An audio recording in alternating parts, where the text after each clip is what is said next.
اعوذ باللہ من الشیطان الرجیم بسم اللہ الرحمن الرحیم وعلم آدم الاسماء كلها صدق اللہ العظیم وصدق رسولہ النبی الکریم الامین مولاي صلی وسلم دائما ابدا علی حبیبک خیر الخلق کلہم۔ سامعین و ناظرین، السلام علیکم ورحمۃ اللہ وبرکاتہ۔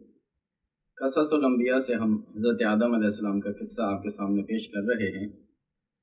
حضرت آدم علیہ السلام جن کو اللہ تبارک و تعالیٰ نے فضیلت عطا فرمائی فرشتوں پر، اور اس کا سبب علم کو قرار دیا گیا، جس کے بارے میں اللہ تعالیٰ نے فرمایا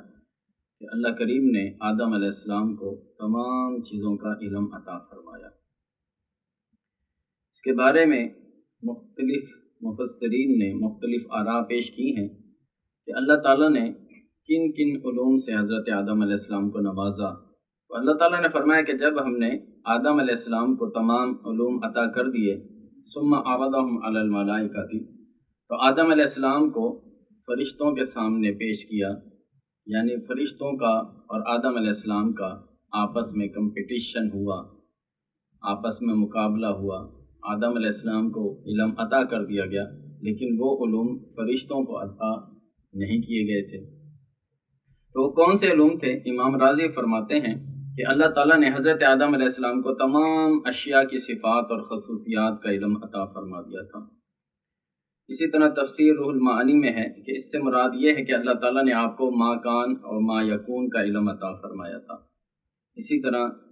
تفسیر روح البیان میں ہے کہ اللہ تعالیٰ نے تمام اسماء کا علم حضرت آدم علیہ السلام کے قلب انور میں الہام کر دیا تھا کہ یہ کیا کیا ہے، یعنی تمام اجناس کے علم اور تمام چیزوں کے علم مسمیات کی صورت میں آپ کے زبان پر جاری کر دیے۔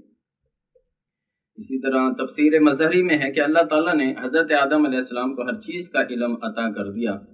اور ہر چیز کا نام بتا دیا الہام کے ذریعے، حتیٰ کہ پیالے اور پلیٹ کا نام بھی آپ کو عطا کر دیا، اور جو کچھ ہونا تھا اور جو کچھ ہو چکا وہ تمام علوم حضرت آدم علیہ السلام کو عطا کیے۔ یہ سوال اٹھتا ہے کہ آدم علیہ السلام کو تو تمام چیزوں کے علوم عطا کر دیے، لیکن فرشتوں کو کیوں نہ علم عطا کیا گیا ان تمام چیزوں کا؟ تو اللہ تعالیٰ نے اپنی شان کا اظہار کرنا تھا کہ وہ آدم جس کو مختلف چیزوں کے مرکب سے تخلیق کیا گیا، اس کے اندر معقولات بھی ہیں، محسوسات بھی ہیں، متخیلات بھی ہیں، موہومات بھی ہیں، ادراکات بھی ہیں، اور ان تمام چیزوں کی صلاحیتیں ہیں، اور ان چیزوں کے اندر آپس میں اختلاف بھی پایا جاتا ہے۔ اس کے باوجود اس علم کا متحمل جو ہے وہ حضرت انسان ہے۔ فرشتے جو کہ گناہوں سے پاک ہیں، معصوم ہیں، اور ان کے اندر عقل نہیں ہے، اور اس قسم کے احساسات نہیں ہیں، اور اس قسم کی صلاحیتیں نہیں ہیں، ان کو جو کہہ دیا جائے وہ کر لیتے ہیں، ان کے اندر تضاد نہیں پایا جاتا۔ اس لیے اللہ تعالیٰ نے اپنی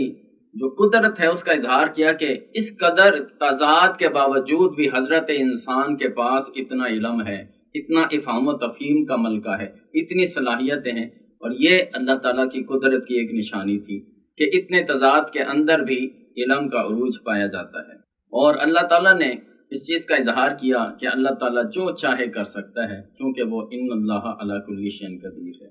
تو قرآن کریم نے اس تمام بات کو اس پیرائے میں بیان فرمایا کہ جس کا ترجمہ ہے کہ اللہ تعالیٰ نے سکھا دی حضرت آدم کو تمام اشیاء کے نام، پھر پیش کیا انہیں فرشتوں کے سامنے اور فرمایا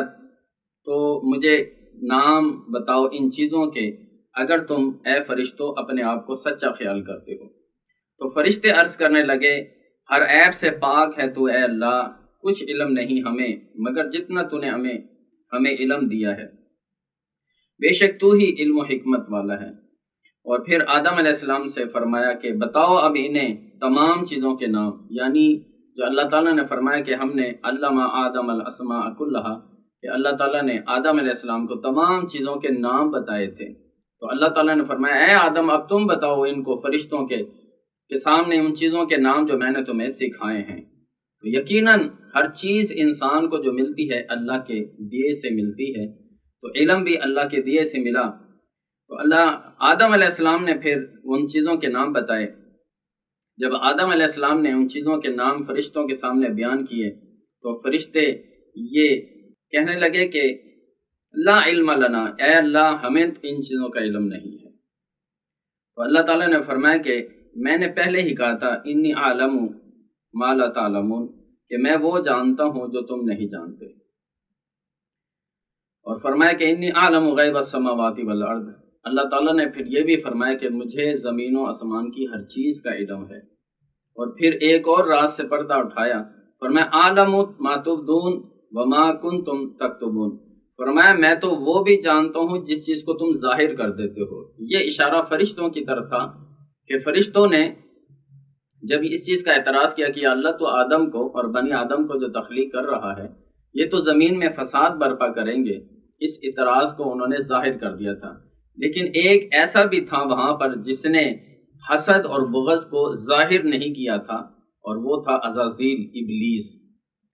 جو اندر ہی اندر حضرت آدم علیہ السلام سے بغض و عناد اور حسد رکھے ہوئے بیٹھا تھا۔ تو اللہ تبارک و تعالیٰ نے فرمایا کہ میں تو ان چیزوں کو بھی جانتا ہوں جن کو تم چھپائے ہوئے ہو۔ تو یہ اشارہ عزازیل یعنی ابلیس کی طرف کر دیا، اور ان تمام چیزوں کا اظہار جو ہے وہ اس وقت ہوا جب اللہ تعالیٰ نے ملائکہ کو حکم دیا کہ تم آدم کے شرف کو قبول کرو اور اس کو سجدہ کرو، جس کا بیان انشاءاللہ ہم آئندہ درس میں دیں گے کہ وہ واقعہ سجدے کا کس طرح رونما ہوا۔ اللہ تبارک و تعالیٰ ہمیں علم کی فضیلت کو سمجھنے کی توفیق عطا فرمائے، اور آدم کو اور بنی آدم کو جو شرف اللہ تعالیٰ نے علم کی بنا پر عطا کیا ہے اس شرف کو سمجھنے کی توفیق عطا فرمائے، اور ہمیں نفع بخش علم عطا فرمائے، نہ کہ ایسا علم جو کہ نقصان دینے والا ہو۔ اللہ تبارک و تعالیٰ ہمیں دنیا اور آخرت کی برکتیں اور بھلائیاں عطا فرمائے۔ وما توفیق الا باللہ، والسلام علیکم ورحمۃ اللہ وبرکاتہ۔